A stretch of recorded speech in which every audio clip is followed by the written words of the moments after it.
છેલ્લા 15 દિવસથી ગુજરાત અને દેશભરમાંથી જે બાબતો સામે આવી રહી છે એ પછી દૂધનો ભાવ વધવાની વાત હોય કે પેટ્રોલ ડીઝલનો ભાવ વધવાની વાત હોય, આ તમામ બાબતોની અસર હવે સીધા જ ગુજરાતના સામાન્ય લોકો અને એની સાથે સાથે ખેડૂતો ઉપર પડી રહી છે।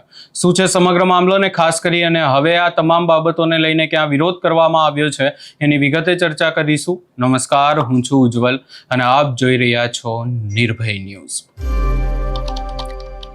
પેટ્રોલ ડીઝલના ભાવમાં 3 રૂપિયાનો વધારો થયો અને ત્યારબાદ હવે ગુજરાતમાંથી અનેક જગ્યાઓથી એવા દ્રશ્યો સામે આવી રહ્યા છે કે જ્યાં ખાસ કરી અને ખેડૂતો દ્વારા લાંબી લાઈનો ટ્રેક્ટરો સાથે પેટ્રોલ પંપ ઉપર લગાવવામાં આવી રહી છે અને વાત એ જ કરવામાં આવી રહી છે કે હવે વાવણીનો સમય થયો છે અને હવે ખરાખરીની જરૂર છે ખેડૂતોને, ત્યારે આ તમામ ભાવ વધારાઓ થઈ રહ્યા છે।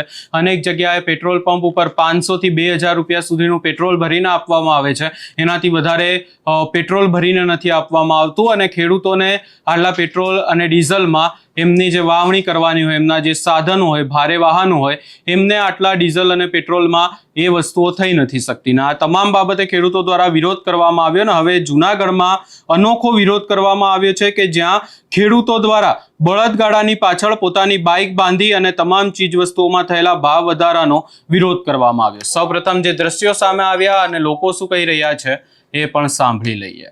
કોરાટ રમેશભાઈ, ખરેખર જે નરેન્દ્ર મોદી કાર પુલિંગનું કહેતા હતા તો ભાવ વધારાથી ખેડૂતોને કાર્ડ પુલિંગનો વારો આવ્યો છે। તમે જોવો જ છો કે અમારે આજ પેટ્રોલ લઈ જવા માટે, પેટ્રોલ લેવા માટે બળદગાડા હારે ગાડી બાંધીએ, કારણ કે એમાં પેટ્રોલ ન જાય। એટલે ખરેખર અમે નરેન્દ્ર મોદીની વાત માની, પણ જે કાંઈ 3-3, 4-4 રૂપિયા ભાવ વધારો કર્યો છે, ખાતરમાં કર્યો, ડીઝલમાં કર્યો, કોમર્શિયલ ગેસની અંદર કરો, હરેક જગ્યાએ હવે એલપીજી, સીએનજી, પીએનજી ઉપર આવશે અને પછી ટ્રાન્સપોર્ટેશન ઉપર આવશે અને પબ્લિક ઉપર કરોડો અબજો રૂપિયાની મોંઘવારી આવશે, જેથી કરીને પબ્લિકને ખરેખર આટલી મોંઘવારી આવશે કે કમર તોડ આજે પોતાના બાળકોનું પૂરું કરવું, ખેડૂતો કેમ પોતાનું ઘર હલાવે છે, ખેડૂતો કેમ પોતાના બાળકોને ભણાવે એ એક ખુદને ખબર હોય છે।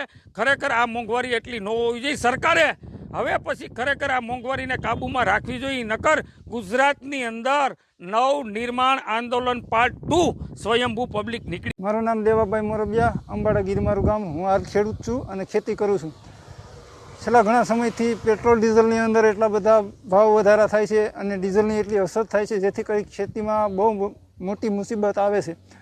હાલ ખેડૂતોને ડીએપી ખાતરના ભાવમાં પણ વધારો થઈ ગયો છે, ડીઝલમાં વધારો થઈ ગયો છે, ખેત મજૂરોને ઓછી મજૂરી પડે છે। આ સરકાર ખેડૂત વિરોધી સરકાર છે અને છેલ્લા 2021થી દર વર્ષે 10,000 પ્લસ આત્મહત્યા ખેડૂતો અને ખેત મજૂરો કરે છે।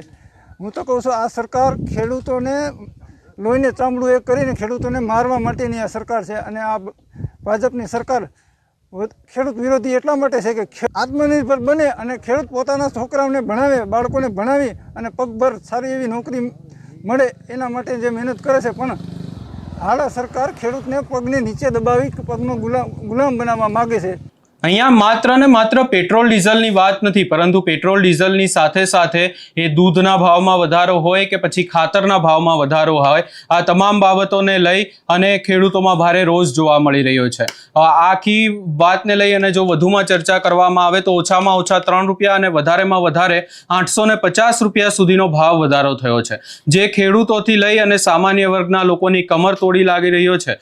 દૂધ જેવી દૈનિક જરૂરિયાતમાં પણ 3 રૂપિયા વધવાના, બીજા દિવસે પેટ્રોલ અને ડીઝલમાં પણ 3 રૂપિયાનો વધારો, જેના કારણે મોટા ભાગની તમામ ચીજ વસ્તુઓ કે જે એક સ્થળ પરથી બીજા સ્થળ ઉપર વાહનો મારફતે પહોંચાડવામાં આવતી હોય છે એના ઉપર પણ ક્યાંક ને ક્યાંક માઠી અસર જોવા મળી રહી છે। આ જે સમગ્ર બાબતે હવે વિરોધ દર્શાવવામાં આવ્યો છે એને લઈ તમારો શું અભિપ્રાય છે અમને કમેન્ટ કરી જરૂર જણાવશો ને અમારી ચેનલ નિર્ભય ન્યૂઝને લાઇક, શેર, સબસ્ક્રાઇબ કરવાનું ભૂલશો નહીં।